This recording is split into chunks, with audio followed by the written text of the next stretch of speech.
नमस्कार। इस समय बड़ी खबर आप देख सकते हैं। बड़ी खबर किस तरह से एक बार फिर से करनाल सीएम सिटी के तहसीलदार और डीटीपी की गिरफ्तारी के बाद अब कांग्रेस जो है प्रदेश सरकार को घेरती हुई नजर आ रही है। प्रदेश की मनोहर दुष्यंत सरकार को घेरती हुई नजर आ रही है और करीबन 1000 रजिस्ट्रियों के कागजों के साथ इस समय वीरेंद्र सिंह राठौर और उनकी टीम एक प्रेस कॉन्फ्रेंस कर रही है। सीएम सिटी में एक प्रेस कॉन्फ्रेंस कर रही है और कई चौंका देने वाले मामले बताती हुई नजर आ रही है। तार बताए जा रहे हैं, ऊपर तक जुड़े हुए हैं। क्या वो तार है, इस बारे में हमारी अपील रहेगी कि तमाम लोग इस वीडियो को जरूर शेयर कीजिएगा। और तीसरा एक लेटेस्ट अपडेट ये है, खबर का असर हुआ है, करनाल के तमाम लोगों की जीत हुई है। एक और तीसरा भ्रष्टाचारी लाइन में लग चुका है। एससी दीपक किंगर के खिलाफ भी एफआईआर दर्ज कर ली गई है। जी हां, करनाल के डिप्टी कमिश्नर अनीश यादव ने इसकी पुष्टि कर दी है कि कल शाम को ये दोनों मामले सामने आने के बाद एससी दीपक किंगर की भी गिरफ्तारी अभी जल्द से जल्द हो सकती है। लेकिन अभी फिलहाल एफआईआर दर्ज की गई है, कई दिन लगा दिए एफआईआर दर्ज करने में। इस समय वीरेंद्र सिंह राठौर हमारे साथ मौजूद है, उनसे जानना चाहेंगे क्या कुछ कहना चाहेंगे। आप तो ऐसा लग रहा है कि आप ही तहसीलदार हैं, पेन भी आप लेकर बैठे हैं, रजिस्ट्रियां भी आप लेकर बैठे हैं। कहीं रजिस्ट्री तहसीलदार की ड्यूटी आपको तो नहीं मिल गई?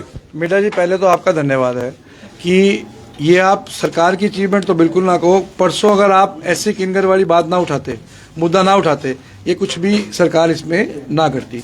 ये तो अब सरकार के पास कोई रास्ता नहीं बचा कि इनको उठा करके अंदर डालने का काम करें। जहाँ तक ये डीटीपी करनाल वाला मामला है, परसों भी हमने इस बारे में चर्चा की थी आपके माध्यम से कि ये इशू एक बड़ा स्कैम है। कि ये कोई सिर्फ एक कंप्लेनेंट के द्वारा दी गई कंप्लेंट और उस कॉलोनी से रिलेटेड मामला नहीं है। ये करनाल डिस्ट्रिक्ट का एक सबसे बड़ा स्कैम है जो कि कंटिन्यूसली एक ऑफेंस की तरह पिछले 3-4 वर्षों से हो रहा था। ये कोई ऐसा ऑफेंस नहीं है कि आज घटा और आज ही इन्होंने पकड़ लिया। ये कंटिन्यूस ऑफेंस की श्रेणी में आता है। कंटिन्यूस ऑफेंस वो होता है जो लगातार घटता है और कई वर्षों तक और उसके बाद उसका उजागर होता है। तो this is a continuous offence. अगर आप देखेंगे तो 2020, 21 से और 19 से ये लगातार ये रजिस्ट्रियां चलती आ रही है और 2022 में जाकर के इनका भांडाफोड़ हुआ है। तो ये वो रजिस्ट्रियां बताया जा रहा है जो बगैर एनओसी के जो है रजिस्ट्री की जाती थी। प्रति रजिस्ट्री कितना आपको लगता है, कितनी रिश्वत ली जाती है? ये तो आकलन हमारा आपका तो इस पे हम आकलन नहीं कर सकते, परंतु ये तो करनाल की जनता ही बताएगी। परंतु जनता से अगर बात करें तो लाखों रुपया, कोई भी 50-60 हजार, लाख से कम तो कोई तहसील के अंदर कोई गरीब आदमी बेचारा दंड करके आता है। लेकिन मेहरबानी किसकी थी? 4 साल से डीटीपी करनाल में थे, कई बार आरोप लगे, कॉलोनाइजर्स ने सुसाइड अटेम्प्ट किया, एफआईआर दर्ज हुई, तब डीटीपी की गिरफ्तारी नहीं हुई। तहसीलदार के ऊपर जो है कई आरोप लगे, गैंगरेप का मामला सामने आया, एफआईआर दर्ज हुई, तब उनका ट्रांसफर नहीं हुआ। लगातार तहसीलदार भी 6 से 7 साल से करनाल में है। देखिए, दोनों अफसर, एक डिपार्टमेंट तो डिप्टी चीफ मिनिस्टर हरियाणा के पास है और वो ब्लू आइड अफसर है सर डिप्टी चीफ मिनिस्टर के डीटीपी करनाल। जो सूत्रों ने परसों भी मैंने बताया, सूत्रों ने भी बताया, उनके ड्राइवर ने भी रिकॉर्डिंग के अंदर बताया कि डिप्टी सीएम के बहुत नजदीकी हमारे साहब हैं। मतलब डीटीपी साहब दुष्यंत चौटाला के नजदीकी? यस। तो कोई प्रूफ है इस चीज का, कुछ ऐसा? देखिए, तो सारी रिकॉर्डिंग्स पे हमने उस दिन भी चर्चा की थी। वो रिकॉर्डिंग्स को सार्वजनिक कर देना चाहिए। हमें खतरा है कि उन रिकॉर्डिंग्स को ये डिस्ट्रॉय करेंगे। दूसरा, करनाल के तहसीलदार वो ब्लू आइड ऑफिसर हैं हमारे माननीय मुख्यमंत्री जी के। आप लोगों ने मामला उठा लिया, शहर के लोगों ने मामला उठा लिया, सीएम विंडोज में मामला उठा लिया। मुख्यमंत्री जी क्या कहते थे? सबूत लेके आओ। ये सबूत जो हम आज लेकर के बैठे हैं, ये पिछले 3 साल से मुख्यमंत्री जी के दफ्तर के पोर्टल के ऊपर ही पड़े हैं। क्या जवाब है मुख्यमंत्री जी का? ये कोई आरटीआई में निकाले हुए नहीं है। मुख्यमंत्री जी का अपने पीए को भी बोलेंगे तो 2 मिनट में ये सारी रजिस्ट्रियां उनके टेबल के ऊपर होगी। इसका मतलब 100% संरक्षण, पॉलिटिकल संरक्षण इन ऑफिसर्स को मौजूदा सरकार का था और इनके हौसले इतने बुलंद थे। मिड्डा जी, आप ये देखिए कि ये तो जैसे भ्रष्टाचार का, हम देश के अंदर फंडामेंटल राइट्स की बात करते हैं ना, तो ये भ्रष्टाचार के अधिकार समझ करके भ्रष्टाचारों करने का काम करते हैं। ये देखिए, मैं उदाहरण देना चाहता हूँ। ये एक विकास कॉलोनी के प्लॉट की रजिस्ट्री होगी, इसके ऊपर नो ड्यूज हैं लगभग 2 लाख रुपए। अब अगर विकास कॉलोनी का एड्रेस डालोगे तो ये कंप्यूटर बता देगा कि भाई 2 लाख रुपए के ड्यूज इसके ऊपर बनते हैं। तो क्या किया? करण विहार की आईडी डाल दी। ये देखिए, रजिस्ट्री के अंदर आ रहा है निकल कर, करण विहार की आईडी डाल दी, इसके नो ड्यूज हो चुके हैं। तो कंप्यूटर ने इसको पिक कर लिया। 2 लाख रुपए जो सरकार को जमा होने चाहिए थे वो रिश्वत लेकर के, तो ना केवल ये रिश्वत लेने का मामला ऑफिसर्स का है, but wrongful loss to the government भी है। ये पैसा हरियाणा सरकार के खजाने में जाना था, वो भी एम्बेजल हो गया। अगर ये रजिस्ट्री इस तरीके से ना होती तो ये 2 लाख रुपया इस रजिस्ट्री का हरियाणा सरकार के खजाने में जाता। तो कांग्रेस इस सारे प्रकरण के बाद किसको जिम्मेवार ठहराती है? निश्चित रूप से ये तो बहुत बड़ा जांच का विषय है। मैं तो कहता हूं कि मुख्यमंत्री जी को इस्तीफा देना चाहिए। भाई MLA Karnal, chief minister Karnal, उनको ये पता ना चल रहा हो पिछले 4 साल से कि मेरे शहर के अंदर, मेरे डिस्ट्रिक्ट के अंदर 400 करोड़ रुपए साइबर हो गया। कहाँ अनिल विज जी का डिपार्टमेंट है, कहाँ उनकी आईबी है, कहाँ उनकी सीआईडी है। अगर ये चीजें चीफ मिनिस्टर कंट्रोल में नहीं है तो what is he doing sitting in Chandigarh? He should resign and give his chair to some competent person. Why is he taking Karnal for granted? लेकिन अब तो बीजेपी के नेता वाहवाही कह रहे हैं, लूट रहे हैं कि कहीं ना कहीं मनोहर की चक्की में अब सारे भ्रष्टाचारी जो है पीछे जाएंगे। इस तरह की बात तमाम बीजेपी के नेता कह रहे हैं कि कहीं ना कहीं देखो अब गिरफ्तारी हुई भी है। गिरफ्तारी आपको लगता है कि बगैर मुख्यमंत्री के ऑर्डर के पहले नहीं होगी? मुख्यमंत्री के संज्ञान में तो मामला होगा तभी गिरफ्तारियां हुई हैं। संज्ञान में नहीं, रिकॉर्डिंग संज्ञान में आई, मामला संज्ञान में नहीं आया, रिकॉर्डिंग का संज्ञान आया। मैं फिर कह रहा हूं, दोनों में अंतर है। मामला संज्ञान में नहीं आया, नहीं, रिकॉर्डिंग का संज्ञान आ गया। रिकॉर्डिंग बहुत खतरनाक थी। अगर पर्चा दर्ज करते और वो रिकॉर्डिंग सार्वजनिक हो जाती, चीतड़े उड़ जाते। किस किस के चीतड़े उड़ते, कहां कहां मुंह छुपाते। अब खतरा यह है कि उस रिकॉर्डिंग को डिस्ट्रॉय करेंगे। लेकिन ऐसा क्या है सर, डीटीपी 4 साल से करनाल में थे, इतना बड़ा घोटाला कर रहे थे, सरकारी राजस्व को चूना लगा रहे थे, करनाल को लूटने का काम कर रहे थे, 4 साल से करनाल में डटे हुए थे। बीजेपी के पार्षदों ने खुद माना कि कहीं ना कहीं गलत है, इनको यहां से हटाइए, लेकिन नहीं हटाया गया। उल्टा गुरुग्राम का चार्ज दे दिया गया 8 महीने से। और आपको लगता है कि डीटीपी और तहसीलदार से ऊपर के जो अधिकारी हैं, पूर्व में रहे डीसी हैं, क्या उनके नोटिस में नहीं था इतना बड़ा मामला घोटाला? देखिए, पूर्व के डीसी के तो मैं तो बारी बारी बोल रहा हूँ जांच होनी चाहिए। लोग कह रहे हैं, गुलदस्ता गैंग कह रहे हैं कि भाई वो मोस्ट ऑनेस्ट ऑफिसर थे। मैं कह रहा हूँ कि he was the most dishonest officer. Difference of opinion देखो ना। गुलदस्ता गैंग तो कहते हैं वो बहुत ऑनेस्ट थे, मैं कह रहा हूँ कि he was the most dishonest. उससे बड़ा डिसऑनेस्टी का काम उनके राज के अंदर यहाँ कभी करनाल के अंदर नहीं हुआ। तो वही गुलदस्ता गैंग मुख्यमंत्री को घेरे रहते हैं। आप स्मार्ट सिटी प्रोजेक्ट्स को उठा करके देख लीजिए। 107 करोड़ की लाइटें लगी, क्या शहर को उनकी जरूरत थी? आप व्यूअर्स से पूछ लीजिए, करनाल की जनता से, कि क्या करनाल शहर को इन 107 करोड़ लाइटों की, पीली लाइटों की आवश्यकता थी? इसका खुलासा तो सबसे बड़ा ये हो जाता है कि स्मार्ट सिटी के जो एससी हैं दीपक किंगर, वो खुद रिश्वतखोरी के मामले में अब एफआईआर दर्ज हो चुकी है। सरकार अब खुद मान रही है कि कहीं ना कहीं हर मामले में जो है कमीशन ली जाती थी, ऐसी है खुद स्मार्ट सिटी के। तो भैया एससी को कौन मॉनिटर कर रहा था? क्योंकि कॉर्पोरेशन के अंडर तो नहीं था स्मार्ट सिटी मामला, निशांत यादव मॉनिटर कर रहे थे। क्यों एफआईआर दर्ज नहीं हुई? आज एफआईआर दर्ज हुई है मीडिया जी, जब आपका और हमारा परसों इंटरव्यू हुआ है। आज इंटरव्यू, अगर उस दिन हम ये बात ना करते तो आज ये एफआईआर ना होती। मैंने उस दिन भी कहा कि ये सबसे बड़ा ब्लंडर था, इतना बड़े एविडेंस होने के बावजूद भी कोई एफआईआर दर्ज ना होना। अभी तक तो एसपी करनाल कह रहे थे कि कंप्लेनेंट नहीं मिला, अब कहां से आ गया कंप्लेनेंट? चर्चाएं ये भी है कि गुरुग्राम तक आज जो है पहुंच चुकी है और विजिलेंस शायद गई भी थी वहां पर, और शायद साहब छुट्टी पर चलेंगे, कुछ इस तरह की बातें आ रही हैं। साहब तो जाएंगे छुट्टी पे, पर सवाल इस बात का है, एसपी से नहीं पूछा जाना चाहिए कि भाई आप तो ये कह रहे थे कि कोई कंप्लेंट सामने नहीं आया, और मैं ये कह रहा था कि लीगली रिक्वायर्ड नहीं है। अगर आपके पास रिकॉर्डिंग आ गई तो वही सफिशिएंट है एफआईआर में कन्वर्ट करने की। इसका मतलब एसपी अगर चाह भी रहा था एफआईआर दर्ज करना, उसको दर्ज करने से रोका जा रहा था। कौन लोग थे जो रोक रहे थे आपको लगता है? जो हरियाणा को चला रहे हैं। क्या मुख्यमंत्री ने 300 करोड़ के घोटाले के ऊपर कोई प्रतिक्रिया देना उचित नहीं समझा? क्या ये छोटी बात है? क्या एमपी करनाल पिछले 4 दिन से इतना बड़ा घटनाक्रम हो गया? मैं आपके माध्यम से एमपी करनाल से कहना चाहता हूं, वो लिख करके मुख्यमंत्री से मांग क्यों नहीं करते कि करनाल, सीएचडी, पानीपत, इन तमाम रजिस्ट्रियों की एक बार गहनता से जांच कराई जाए। क्या एमपी करनाल ने कोई प्रतिक्रिया दी? क्या मुख्यमंत्री कार्यालय से कोई व्यक्ति ने प्रतिक्रिया दी? क्या मुख्यमंत्री ने प्रतिक्रिया दी? सबके ट्विटर्स। प्रॉपर्टी की हिस्सेदारी में बताया जा रहा है कि तहसीलदार भी कुछ कॉलोनियों में जो है कुछ भागीदारी निभा रहे थे, उसमें कुछ कांग्रेस के नेता भी शामिल हैं, कुछ बीजेपी के भी नेता शामिल हैं, कुछ जेजेपी के नेता भी शामिल हैं। इस पर क्या कहना चाहेंगे? भाई मैंने तो 3-4 दिन पहले भी कहा, किसी भी पार्टी का लीडर हो, कर दो अंदर, जिसने गलत किया करो अंदर। 7 साल से आप क्या कर रहे थे? और पहली बात मिड्डा जी, कांग्रेस बीजेपी का कोई सवाल ही नहीं होता। कोई राजनीतिक दल करप्शन करना नहीं सिखाता, ना बीजेपी ना कांग्रेस।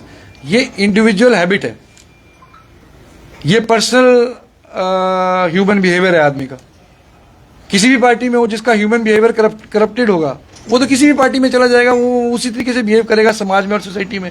तो इसमें कांग्रेस बीजेपी की तो बात ही नहीं है भाई। कोई पार्टी में कोई सिखाती है क्या पार्टी किसी को ट्रेनिंग कैंप में भी जाओ तुम भ्रष्टाचार करो? ये तो आदमी पावर में आता है, अपनी पावर को मिसयूज करता है, उसके खिलाफ कार्रवाई होनी चाहिए।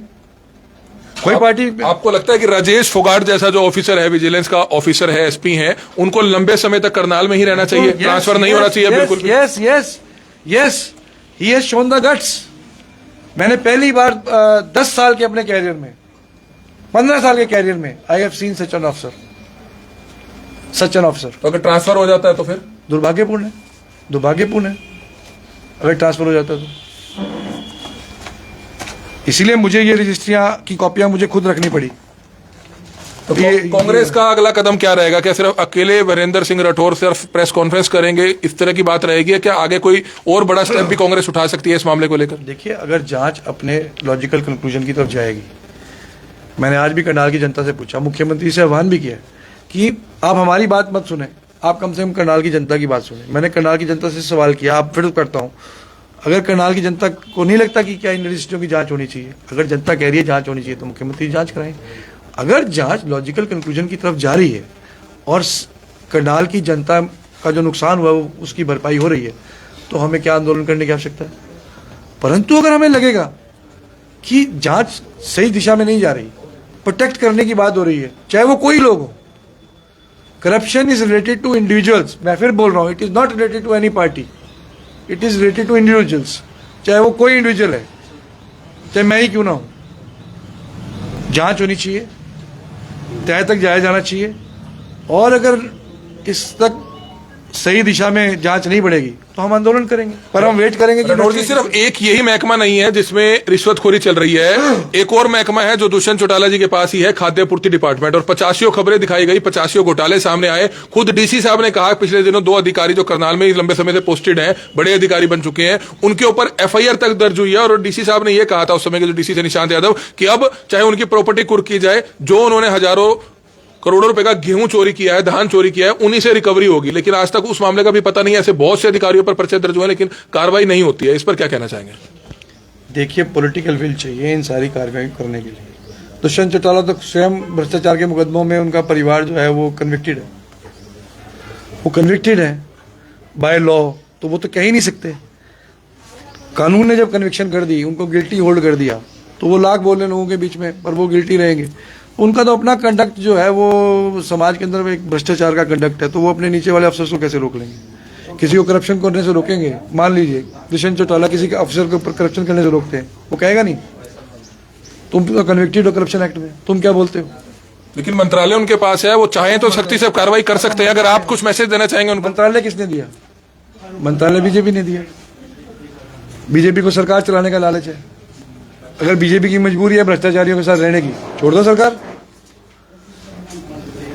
आप भ्रष्टाचारियों को साथ रख करके सरकार चलाने की अगर आपकी मजबूरी है तो क्यों नहीं छोड़ देती? अगर बीजेपी और मुख्यमंत्री जीरो टॉलरेंस अगेंस्ट करप्शन है, तो how are they tolerating JJP? Rathore ji, एक आखिरी सवाल आपसे पूछना चाहेंगे। जो करप्शन करनाल में बढ़ रहा है, जो हम भी एक पत्रकार होने के नाते देखते हैं, हर डिपार्टमेंट में एक अधिकारी या एक दलाल या क्लर्क या इंस्पेक्टर लेवल का अधिकारी वो सालों से पोस्टेड है, वो करप्शन की जड़ होता है। जब अगर 2 या 3 साल में अगर आप उस अधिकारी का ट्रांसफर करते रहेंगे तो कम से कम उस करप्शन से बचा जा सकता है, क्योंकि उनको हर चीज के भेद पता चल जाते हैं और वो माफिया हो जाते हैं उस विभाग के। क्या ऐसे अधिकारियों का जो सालों से करनाल में डटे पड़े हैं, क्या उनका कभी ट्रांसफर नहीं होना चाहिए? देखिए, मॉनिटरिंग का नहीं है, मैंने बारी बारी मैं बोल रहा हूँ कि मुख्यमंत्री जी का इंटरेस्ट नहीं है करनाल शहर के अंदर, वो मॉनिटर नहीं कर पा रहे हैं ऑफिसर्स की वर्किंग को। चाहिए तो ये है कि डिप्टी कमिश्नर्स की और इनकी सारी जो मेन ऑफिसर्स हैं, इनकी हर मंथली मॉनिटरिंग होनी चाहिए, पर वो मॉनिटरिंग का प्रोसेस नहीं है।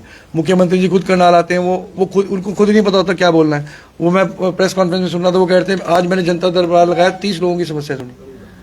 अब यही नहीं समझ में आ रहा कि वो बात बोलने से मुख्यमंत्री की वाहवाही हो रही है कि वो मजाक का पात्र बन रहे हैं, कि अगर मुख्यमंत्री 30 समस्याएं सुन के जाएगा उससे वाहवाही मिलेगी कि वो हंसी का पात्र बनेंगे।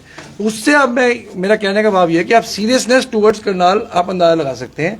ना तो जनता के प्रति सीरियस है और ना ही ऑफिसर्स के प्रति एडमिनिस्ट्रेटिव कंट्रोल के अंदर कोई सीरियसनेस है, जिसकी वजह से अफसरों के हौसले बढ़े हुए हैं। ये खुलेआम अफसरों के अंदर डर ही नहीं है कि ये पोर्टल के ऊपर रजिस्ट्रियां पड़ी हैं भाई, कोई भी किसी भी समय पकड़ लेगा। जब अफसर के दिमाग में ये डर खत्म हो जाता है, इसका मतलब ये है कि सरकार नामी कोई चीज बची इसका नहीं। एक कारण आप ये भी समझ सकते हैं कि करनाल में, हरियाणा में विपक्ष कमजोर है। आपसी फूट कहीं ना कहीं विपक्ष को कमजोर कर रही है। मुद्दों को उस लेवल पे उठाया नहीं जाता, सिर्फ मीडिया तक ही मामले उठते हैं, लेकिन आगे विपक्ष उस लेवल की भूमिका निभा नहीं पा रहा। प्रजातंत्र में विपक्ष की कमजोरी और मजबूती तो संख्या बल से आंकड़ी जाती है। जनता जितना संख्या बल देती है उसी हिसाब से मजबूती कमजोरी आती है। हरियाणा की जनता ने हमें 31 एमएलए दिए, 31 अच्छी सीटें आई थी, लेकिन उसके बावजूद भी उस लेवल पे तो और हम हर मुद्दे को आप करनाल में दे दीजिए, आप कोई मुद्दे की बात करिए, हर एक मुद्दे को कांग्रेस उठा रही है। लेकिन मजा तो तब है ना जब विपक्ष भी अपनी भूमिका निभाए और उस मुद्दे को सीरियस आगे अमली जमला पहनाया, चाहे आखिरी स्टेज तक ले जाया जाए, लेकिन आखिरी स्टेज तक किसी में मामले को ले जाया नहीं जाता। आप कोई से मुद्दे की बात कर लो। इलीगल फ्लैश ट्रेड की बात थी, कांग्रेस ने उठाया, बंद कराए। ये अपना पार्क के ऊपर से मूर्ति वो हमने देखा था, वो बिल्कुल आपने पूरे लास्ट तक उसको पहुंचाया था और खुद मूर्ति की वापस स्थापना आपने करी थी। वो कांग्रेस ने वापस लगवाने का काम किया। स्वतंत्रता सेनानियों के सम्मान की बात थी। और ये भ्रष्टाचार का मामला है। कांग्रेस पहले दिन से इस मामले को उठा रही है। हाँ, वो आदमी नहीं उठाएंगे जो गलत है, चाहे कांग्रेस के हैं, कोई भी है, बीजेपी के भी है, वो साइलेंट मोड में है। मैं बारी बारी बोल रहा हूं कि क्या एमपी की प्रतिक्रिया आई? अंधा समझ रहे हो पब्लिक को? पब्लिक सब जानती है, हिम्मत नहीं करती बोलने की। एमपी साहब पे तो जिम्मेवारियां बहुत हैं, संगठन चलाना है, पूरे हर देश भर में जो इलेक्शन होते हैं उनको वहां का प्रभारी बनाया जाता है, और 3.5 साल इस चीज को देखते हो गए हैं, खुला दरबार नहीं लगा पा रहे वो। एक जिम्मेवारी और निभाते हैं वो, एक चिट्ठी लिख दें मुख्यमंत्री को कि जीटी रोड करनाल के अंदर चंडीगढ़ सिटी, अल्फा सिटी और कई सिटियों की जितनी रजिस्ट्रियां हैं उनकी सीबीआई जांच करवा दें, मैं मान जाऊंगा। एक चिट्ठी लिख दें एमपी साहब। मतलब किसकी तरफ इशारा है आपका कि एमपी साहब लिखें? मैं तो उनसे मांग कर रहा हूं कि एमपी साहब लिखें, अपने बिजी शेड्यूल से 5 मिनट समय निकाल करके मुख्यमंत्री जी को लिखें। सिटी और सीएचडी सिटी से क्यों जोड़ा आपने करनाल एमपी को? सिटियां हैं, लेकिन जोड़ा आपने 2 से ही है, मतलब कुछ है। वो जीटी रोड पे है ना, सीएम साहब को कुछ आप छुपा रहे हैं अभी, कुछ भी आप लगता है कि कुछ चीज छुपा रहे हैं, खुल के नहीं बोलना चाह रहे। हालांकि सोशल मीडिया पर चर्चाएं चल रही हैं, लेकिन आप भी शायद कुछ चीज छुपा रहे हैं। मैं छुपा नहीं रहा, सहूलियत की बात कर रहा हूँ। मुख्यमंत्री जीटी रोड से जाते हैं ना, तो ब्रेक मार के चेक कर सकते हैं आसानी से। सीएचडी या अल्फा सिटी? हाँ, सीएचडी भी है, अल्फा भी है और भी है, तो कर लें।